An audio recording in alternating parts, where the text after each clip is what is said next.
Hello students, आज अपन बात करने जा रहे हैं इलेक्ट्रिकल एनर्जी के बारे में। तो इलेक्ट्रिकल एनर्जी क्या होती है, इसको देखो। Electrical electrical energy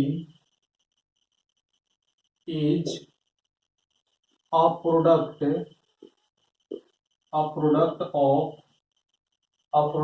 of electrical power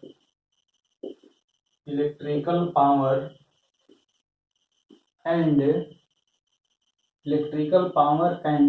time. Electrical power and time की जो प्रोडक्ट होता है, इस प्रोडक्ट को क्या कहते हैं? Electrical energy. यानी इलेक्ट्रिकल एनर्जी मैथमेटिकली कैसे रिप्रेजेंट करेंगे? यानी जो इलेक्ट्रिकल एनर्जी होगी, electrical energy equal to power into time. इस इलेक्ट्रिकल एनर्जी को किसे लिखेंगे? इससे E इक्वल टू कितना? P into T. यानी E इक्वल टू क्या हो जाएगा? PT। E equal to PT। यहां पर E क्या है? एनर्जी है। E क्या है बेटा? एनर्जी है। P क्या है? पावर है। P पावर है। T क्या है? टाइम है। यानी E इक्वल टू कितना होगा? PT होगा। अब इसका ऐसा यूनिट की बात कर लेते हैं। इसका ऐसा यूनिट क्या होता है? ऐसा unit of electrical energy E equal to P। Power का क्या होता है? वाट होता है। पावर का ऐसा यूनिट क्या होता है? वाट। और जो टाइम है, इस टाइम का क्या होता है? सेकेंड। यानी वाट सेकेंड। इस वाट सेकेंड को क्या कहते हैं? जूल कहते हैं। क्या कहते हैं बेटा? जूल। क्या कहते हैं इसको? जूल। यानी जो इलेक्ट्रिकल एनर्जी है, इस इलेक्ट्रिकल एनर्जी का ऐसा यूनिट क्या होता है? जूल होता है। और सीजीएस में क्या होता है? इसका अर्ग होता है। ERG क्या होता है? अर्ग। यानी 1 जूल इक्वल टू 10⁻7 अर्ग होता है। ये याद कर लेना, ये न्यूमेरिकल सॉल्व करने में काम आएगा। यानी 1 जूल इक्वल टू कितना? 10⁻7 अर्ग। यानी 1 जूल इक्वल टू कितना? 10⁻7 अर्ग। तो ये रहा आपका इलेक्ट्रिकल एनर्जी। एक बार फिर से देख लो, इलेक्ट्रिकल एनर्जी क्या होता है? यानी electrical energy is a product of electrical power and time. Electrical जो एनर्जी है, ये क्या है? पावर और टाइम के प्रोडक्ट के इक्वल होता है। Electrical energy equal to power into time. यानी E इक्वल टू कितना हो जाएगा? PT। E क्या है? इलेक्ट्रिकल एनर्जी है। P क्या है? पावर है। T क्या है? टाइम है। और इसका ऐसा यूनिट क्या होता है? वाट सेकेंड, या इसको क्या कहते हैं? जूल कहते हैं। ऐसा ही मतलब इंटरनेशनल स्टैंडर्ड सिस्टम में इसको क्या कहते हैं? जूल। और सीजीएस सेंटीमीटर ग्राम सेकेंड में क्या होता है बेटा? अर्ग होता है। सीजीएस सिस्टम में क्या होता है? अर्ग होता है। अब इस जूल और अर्ग में क्या रिलेशन होता है? 1 जूल इक्वल टू 10⁻7 अर्ग होता है। 1 जूल इक्वल टू 10⁻7 अर्ग होता है। अब इसके बाद देखेंगे heating effect of electric current. Heating effect of electric current. Heating effect of electric current क्या होता है?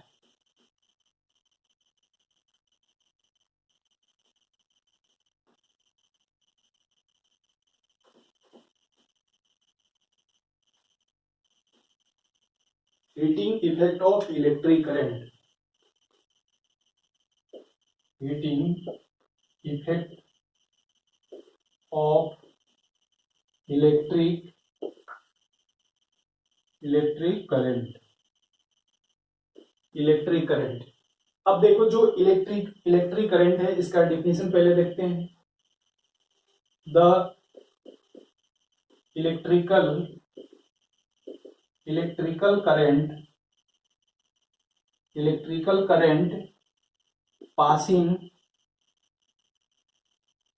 passing through conductor and conductor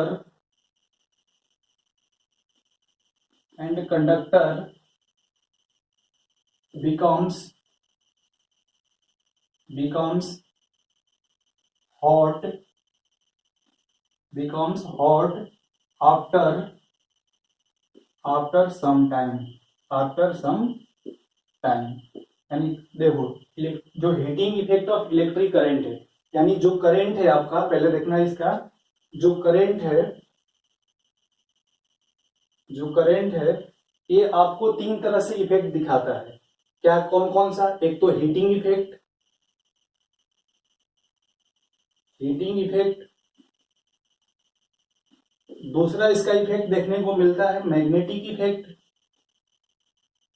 magnetic effect, और तीसरा है इसका chemical effect, chemical effect, chemical effect. तो देखो आपके ये जो करंट है, इस करंट का तीन तरह का इफेक्ट देखने को मिलता है। फर्स्ट क्या था? हीटिंग इफेक्ट, दूसरा क्या है? मैग्नेटिक इफेक्ट, तीसरा क्या है? केमिकल इफेक्ट है। तो जो अपना सिलेबस है, इस सिलेबस में हीटिंग इफेक्ट और मैग्नेटिक इफेक्ट पढ़ना है। केमिकल इफेक्ट अभी अपने सिलेबस में नहीं है, नहीं पढ़ना है। हीटिंग इफेक्ट जो अभी पढ़ रहे हैं, और जो मैग्नेटिक इफेक्ट है नेक्स्ट चैप्टर में पढ़ेंगे। मैग्नेटिक इफेक्ट क्या होता है? तो यहाँ अपने को क्या पढ़ना है? Heating effect, heating effect of electric current. अब देखो यहाँ पर कि जो हीटिंग इफेक्ट है ये क्या होता है? Electrical current passing through conductor, यानी मान लेते हैं ये कंडक्टर है, इस कंडक्टर में, ये जो कंडक्टर है इसमें इलेक्ट्रिकल करंट पास करा रहे हैं, इसके अंदर इलेक्ट्रिकल करंट पास करा रहे हैं। तो पास करने से क्या होता है कि कुछ समय बाद ये कंडक्टर गर्म हो जाता है। जैसे मान लेते हैं प्रेस करते हैं आयरन से, प्रेस करते हैं, तो वहां पर क्या होता है? गर्मी के चलते अपना कपड़ा प्रेस हो जाता है। तो वहां पर जो उसमें कंडक्टर लगा हुआ आता है, उसमें इलेक्ट्रिक क्या होता है? इलेक्ट्रिक करंट पास करते हैं। पास करने से जो उसका कंडक्टर है कुछ समय बाद हॉट हो जाता है, गर्म हो जाता है, जो अपने को प्रेस करने में हेल्प करता है। एग्जाम्पल के लिए इसका एग्जाम्पल क्या होगा? जैसे अ bulb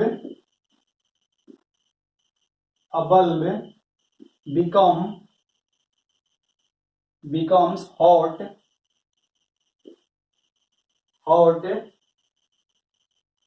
its use after sometimes। अगर कोई बल्ब है, जैसे अपने रूम है, रूम में क्या जल रहा है? बल्ब जल रहा है। तो वो जो बल्ब है कुछ समय अगर उसको जलाते हैं तो क्या देखने को मिलता है कि बल्ब गर्म हो जाता है। गर्म क्यों हो रहा है? क्योंकि वहां पर heating effect of electric energy हो रही है। तो यहां पर जो इसका कॉज है, heating effect of electric current का कॉज क्या होता है? किसके चलते ये होता है? तो यहां पर कन्वर्जन होता है। किसका कन्वर्जन होगा? Conversion of electrical energy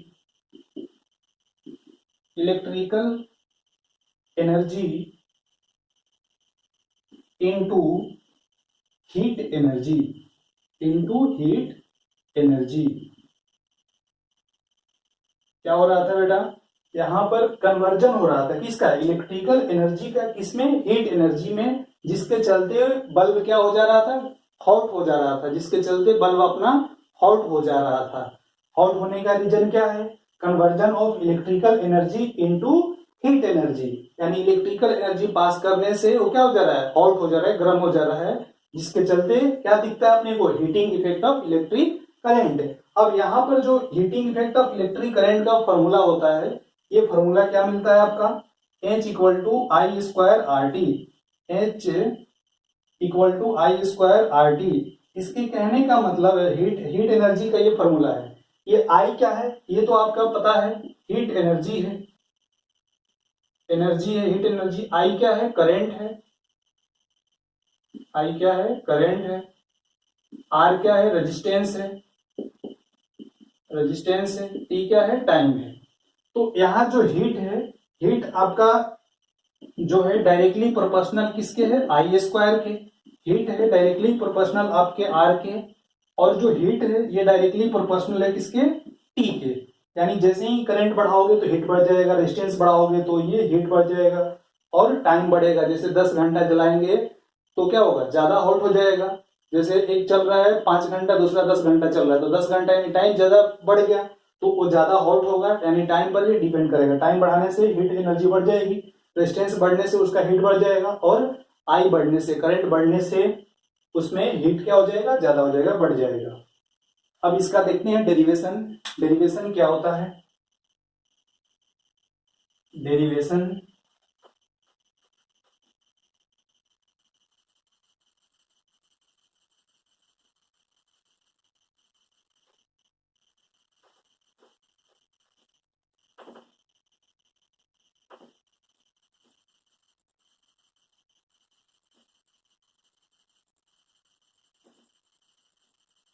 derivation देखो इसका derivation, derivation of heat energy, heat energy, heat energy का डेरिवेशन देखते हैं। वी नो दैट क्या अपने को पता है, E इक्वल टू होता है P इंटू टी होता है। E इक्वल टू कितना, PT होता है। अब P क्या है, पावर है, T क्या है, टाइम है। अब यहां देखो जो E है, E का मतलब हीट हो जाएगा, heat energy. Electrical energy convert हो जाएगा किसमें, हीट एनर्जी में, हीट एनर्जी में कन्वर्ट हो जाएगा। और जो पावर है, पावर का फॉर्मूला क्या होता है, P इक्वल टू होता है V इंटू आई होता है।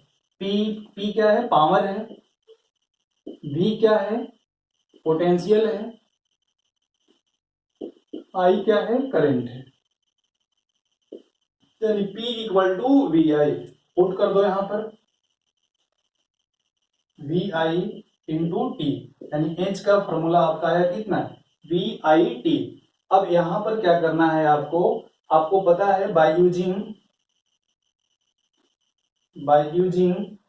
Ohm's law.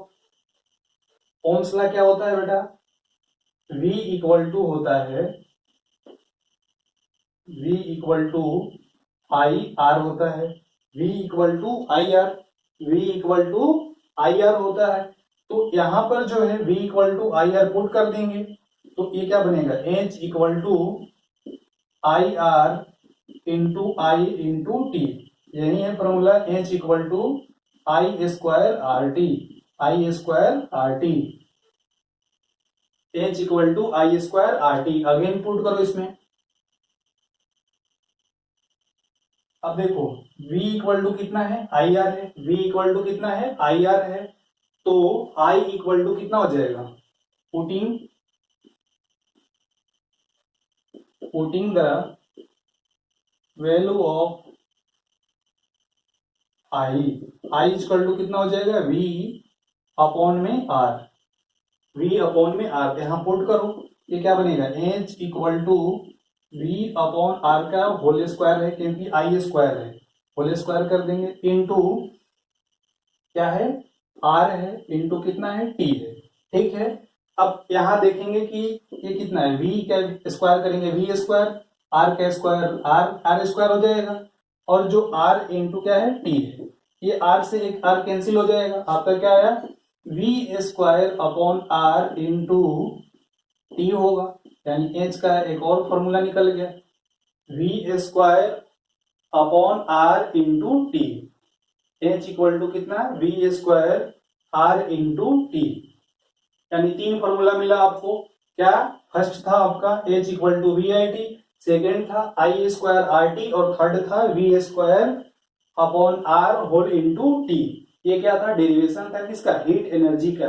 इस डेरिवेशन से अपने को क्या होगा, न्यूमेरिकल सॉल्व करने में हेल्प मिलेगा। जब न्यूमेरिकल सॉल्व करेंगे तो इसका क्या होगा, यूज होगा।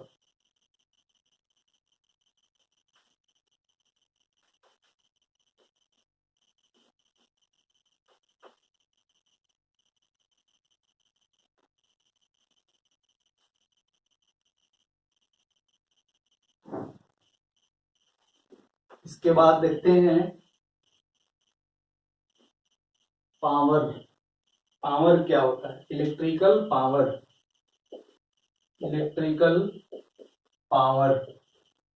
अब ये इलेक्ट्रिकल पावर क्या होता है, देखो इलेक्ट्रिकल पावर,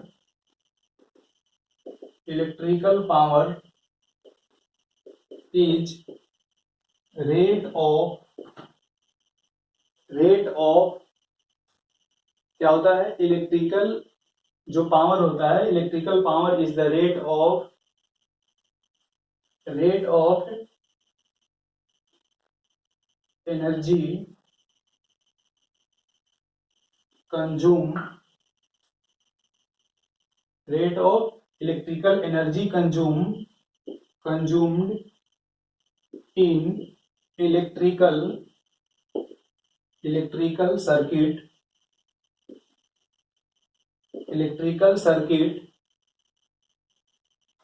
यानी क्या होता है, रेट होता है, यानी इलेक्ट्रिकल जो पावर है P equal to W upon में टी, P इक्वल टू कितना होता है, W अपॉन में T।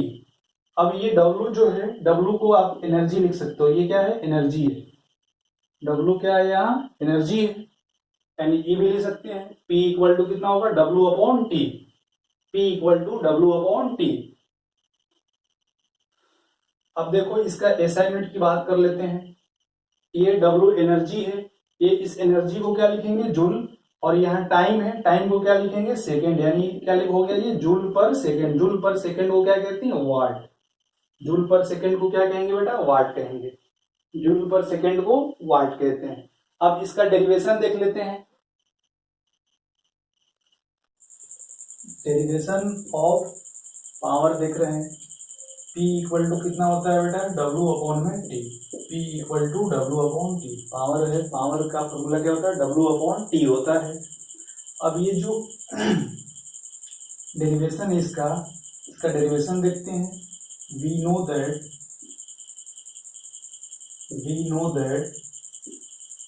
V equal to W upon Q होता है, आपको पता है कि V equal to W upon Q पढ़े थे पोटेंशियल में, तो यहां से W इक्वल टू क्या हो जाएगा बेटा, V into Q, W equal to कितना होगा, V इंटू क्यू होगा।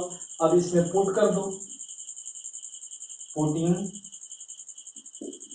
The value of W equal to V Q, put करो यहाँ पर, तो V equal P equal to कितना हो जाएगा, वी क्यू अपॉन में T, V Q upon T। अब यहाँ पर आपको पता है Q बाई टी, अब ये जो P है, P को क्या ले सकते हैं, V into Q by T. अब Q बाई टी आपको पता है कि Q इक्वल टू क्या होता है, I T, Q equal to कितना होता है, आई टी, तो I इक्वल टू कितना हो जाएगा, Q बाई टी, आई इक्वल टू कितना, Q बाई टी। तो जहां Q बाई टी है वहां पर क्या पुट कर लेंगे, P इक्वल टू कितना हो जाएगा, आई क्या है, करंट है, P क्या है, पावर है, V क्या है, पोटेंशियल है, और I क्या है, करंट, यानी P का एक फॉर्मूला मिला कितना, VI। अब यहाँ पुट कर लो, P इक्वल टू कितना है, VI आया है। अब V इक्वल टू कितना होता है, IR होता है, P इक्वल टू क्या रखेंगे, V इक्वल टू IR, पहले से कितना है, I है, I से मल्टीप्लाई करके ये कितना बनाएगा, I स्क्वायर R होगा, I स्क्वायर R। अब ओम्स लॉ से यूज करेंगे, V इक्वल टू कितना होता है, IR, तो P equal to I equal to कितना हो जाएगा, V अपॉन में R का स्क्वायर इंटू कितना, R होगा, इसको सॉल्व कर लो, P equal to V square R square into R से ये R कैंसिल हो जाएगा, यानी P इक्वल टू कितना हो जाएगा, V square upon R, P equal to V square upon R। इस तरह से इसका डेरिवेशन 3 देखे हैं, जिसका यूज अपन क्या करेंगे, न्यूमेरिकल सॉल्व करने में करेंगे। नेक्स्ट देखते हैं टॉपिक कमर्शियल यूनिट। जैसे अपने घर में बिजली का बिल आता है, वो बिजली का बिल कैसे कैलकुलेट करके आता है उसके बारे में देखेंगे। नेक्स्ट टॉपिक क्या है, commercial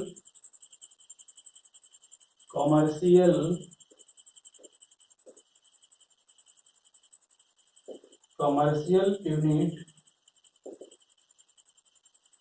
of electrical energy. Electrical energy, यानी commercial unit of electrical energy क्या होता है, यानी it is measured in kilowatt hour. इसको किस में मेजर करते हैं, किलोवाट आवर में मेजर करते हैं। अब 1 किलोवाट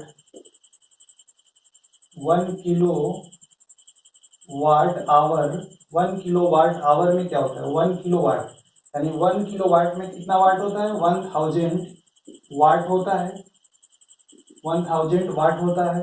और 1 आवर में कितना सेकंड होता है, 3600 सेकंड होता है। अब जब इसको सॉल्व करेंगे तो ये क्या आएगा, 1 kilowatt hour equal to 3.6 into 10⁻6 watt second होगा। इस वाट सेकंड को क्या कहते हैं बेटा, जूल कहते हैं। यानी 1 kilowatt hour equal to 3.6 into 10⁻6 joule होगा। यानी 1 किलोवाट आवर में कितना होगा बेटा, 3.6 इंटू 10⁻6 जूल।